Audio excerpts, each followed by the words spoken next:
नामांकित कंपनीतील लैंगिक शोषण प्रकरणातली एक मोठी अपडेट। मल्टीनॅशनल कंपनीत महिलांवर लैंगिक अत्याचार प्रकरणात पोलिसांनी गोपनीय कारवाई केलेली आहे। महिला वरिष्ठ अधिकारी आणि कर्मचारी वेषांतर करून कंपनीत दाखल झाले होते आणि एका वरिष्ठ अधिकाऱ्यासह 7 महिला पोलिसांची स्पेशल टीम तैनात करण्यात आलेली आणि शिताफीनं कारवाई करत आरोपींना बेड्या ठोकण्यात आलेल्या आहेत। 40 सीसीटीव्ही अधिक फुटेजची तपासणी, ठोस पुरावे गोळा करण्याचं काम सध्या सुरू आहे। नाशिक पोलिसांच्या या धाडसी आणि अचूक ऑपरेशनमुळे या संपूर्ण प्रकरणाचा भांडाफोड झालाय।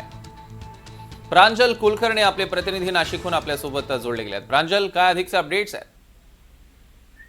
सौरभ, खरं आहे की साधारणतः एक 15 ते 20 दिवसांपूर्वी पोलिसांकडे याबाबत पहिली तक्रार दाखल झालेली होती।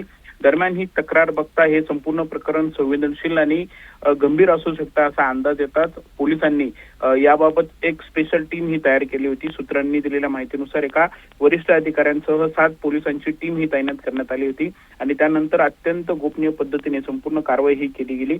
दरम्यान या पोलिसांनी कंपनीमध्ये प्रवेश केला होता आणि मीटिंग दरम्यान हे जे संशयित आरोपी आहेत त्यांचं गैरवर्तन जे आहे ते खरं तर पोलिसांनी रंगेहात पकडलं होतं। प्रत्यक्ष खरं तर त्यांच्या समोर हे सगळं काही घडलेलं होतं आणि त्यानंतर या आरोपींना ताब्यात देखील घेण्यात आलं अशी देखील माहिती ही सूत्रांनी दिलेली आहे।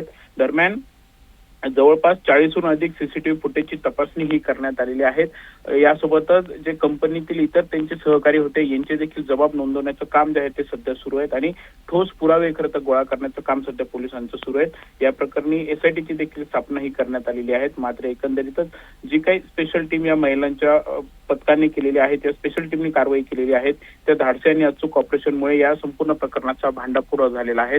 दरम्यान आज त्यांची पोलीस कोठडी देखील संपणार आहेत आणि आज नवीन काही खुलासे होतात का, यांचे आणखी काही सह आरोपी होते का, एक रॅकेटच करत संपूर्णतः असं काही काम करत होतं का, असे अनेक प्रश्न उपस्थित होत आहेत आणि त्याची करता आज उत्तर जे आहे ते मिळू शकतात।